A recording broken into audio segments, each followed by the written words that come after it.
been a while since I last looked at a product from Sharkoon, and this time they've got wood.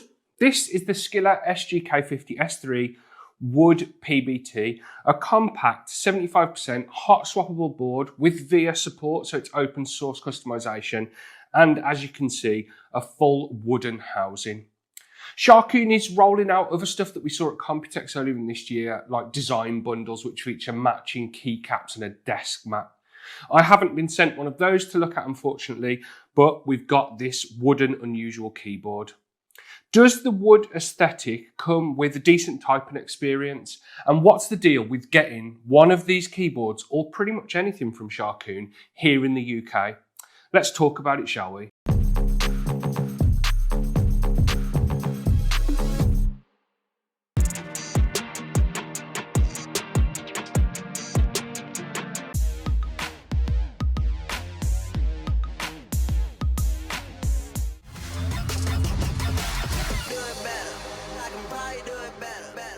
Hi guys, I'm Matt and welcome to Kit Guru. First of all then, a quick note on the UK availability.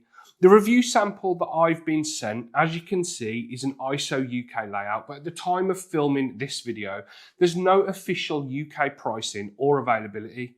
Sharkoon have said to us that UK distribution is coming soon, and that applies to both the Wood PBT keyboard and this white model that I've had for a while now, but I was holding off on doing the video until we heard more about availability. You can't actually buy the UK layout yet. If I had to guess, I always like to start the video with pricing. I'd expect it to be somewhere around 80 to 110 quid once it lands, but again, that is just a guess. We're going to have to wait and see for 100% confirmed pricing. Let's run through what these keyboards are like then, and we're going to focus mainly on the wood one, as that's the unusual one. They're pretty much the same. This is PBT. This one has got ABS keycaps and a plastic chassis. This one has a wood case. In the box with the wood board, you're going to get two replacement keycaps for the escape and the spacebar. It comes with the wooden ones installed, but you've got some black ones too if you want to swap them out.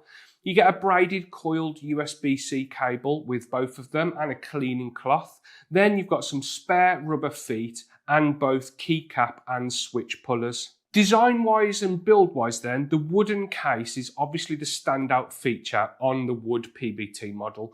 The finish on the review sample that I've been sent out is spot on. There's no marks or blemishes in the colour or the manufacturing of the wood itself. The edges are smooth as well. It feels well made when you hold it in your hands.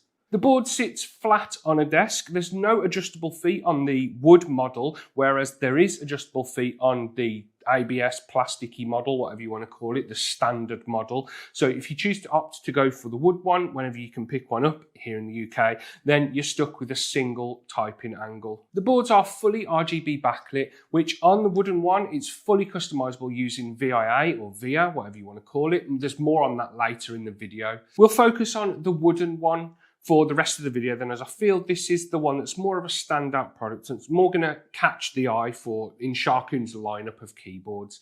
With RGB on, and when you put the keyboard on the desk at a normal sort of typing, sitting in a normal sort of typing position and at a normal typing angle, there are two noticeable kind of LED hotspots where you can almost see the bare LEDs, one near the enter key and then one near the left shift key, and they have really caught my eye while I've been testing it, and they can be a little distracting.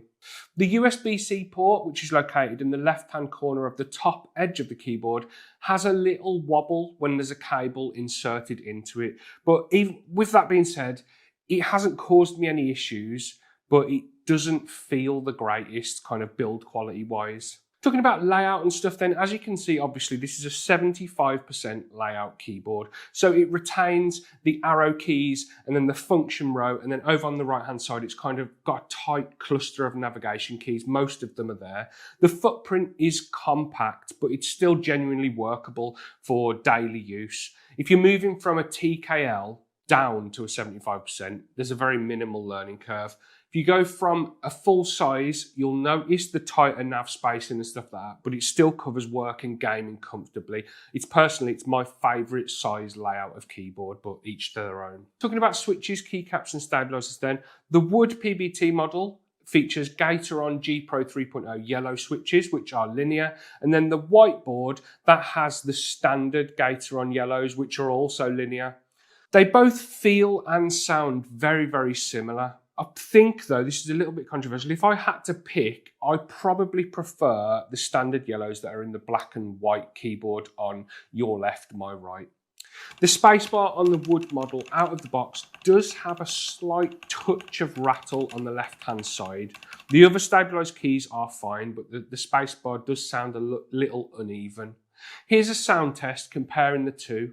They've both got no mods done to them or anything. I haven't lubed anything. I haven't done tape mod or anything like that. They've had no work from me. Here's the out-of-the-box sound comparing one to the other.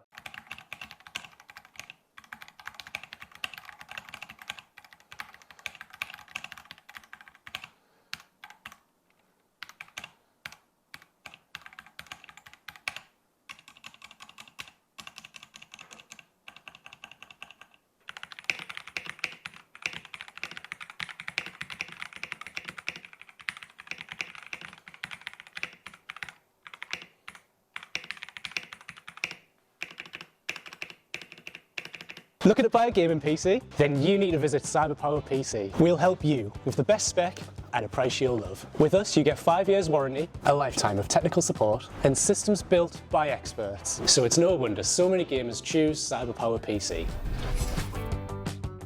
Coming out of that sound test then, let's talk quickly about what's underneath the keycaps and producing that sound. Underneath there, you've got a polycarbonate plate and silicon dampening on the Wood PBT model, which obviously helps combat any internal resonance or case ping and that sort of stuff.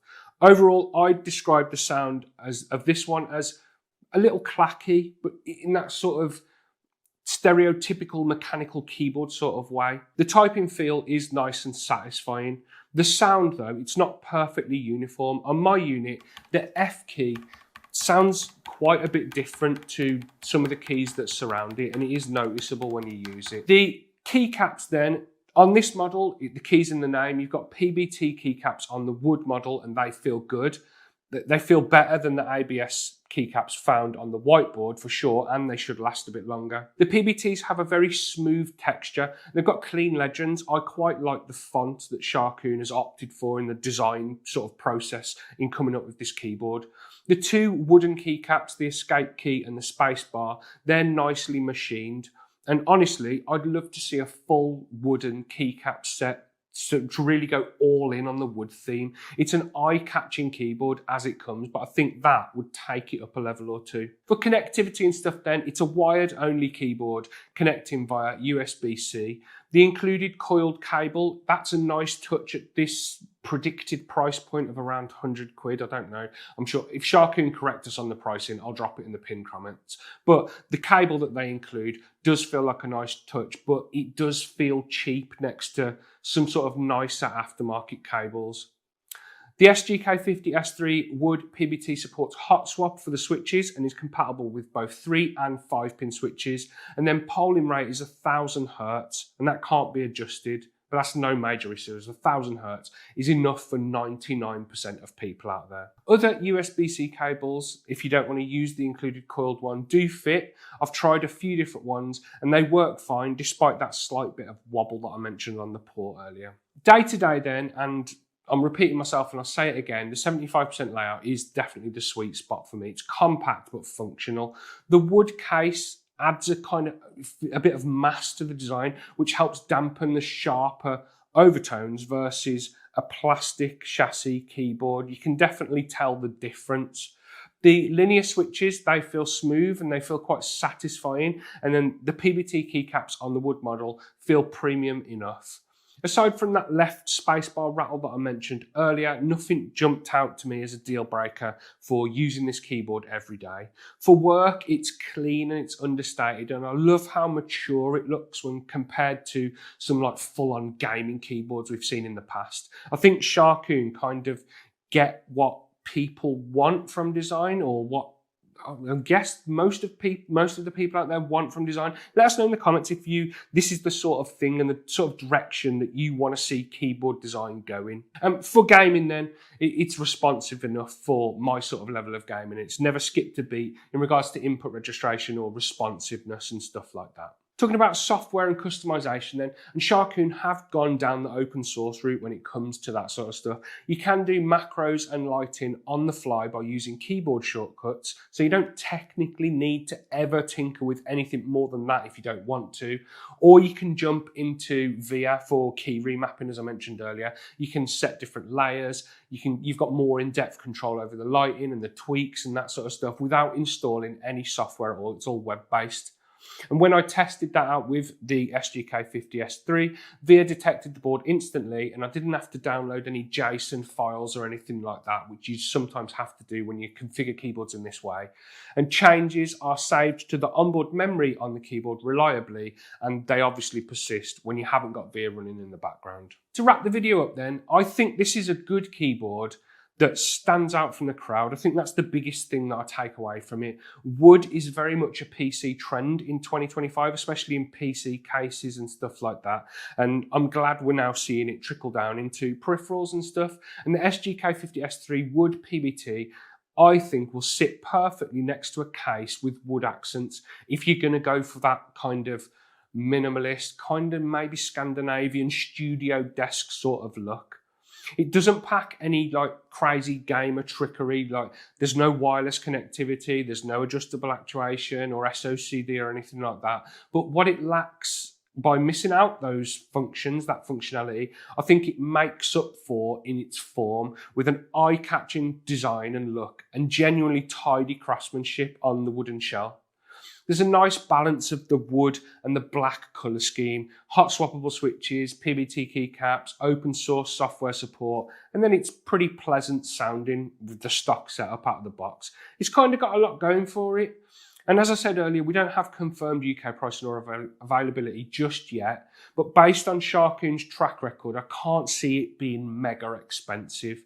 That's if it ever actually becomes available in the UK. Overall though, it's a tidy, kind of unique 75% keyboard that puts looks first without forgetting the sort of keyboard basics, the fundamental features and quality that it has to be a good keyboard. I quite like it. And that's the end of the video, guys. I hope you enjoyed it. Please leave me a like down below if you did. Don't forget to subscribe to Kit Guru to keep up with the latest PC gaming news and reviews. And if you go down below the video, you'll find links to our merch store where you can pick up t-shirts and stuff like that if you want to. And then in the video's description, there's links to our Discord server, our Patreon page, and our website if you want to check any of that stuff out. Anyway, guys, I've been Matt. This has been the SGK50 S3 Wood PBT keyboard from Sharkoon, and this is the SGK50 S3 standard sort of black and white model. I will speak to you in the next one. Look after yourselves. See you later.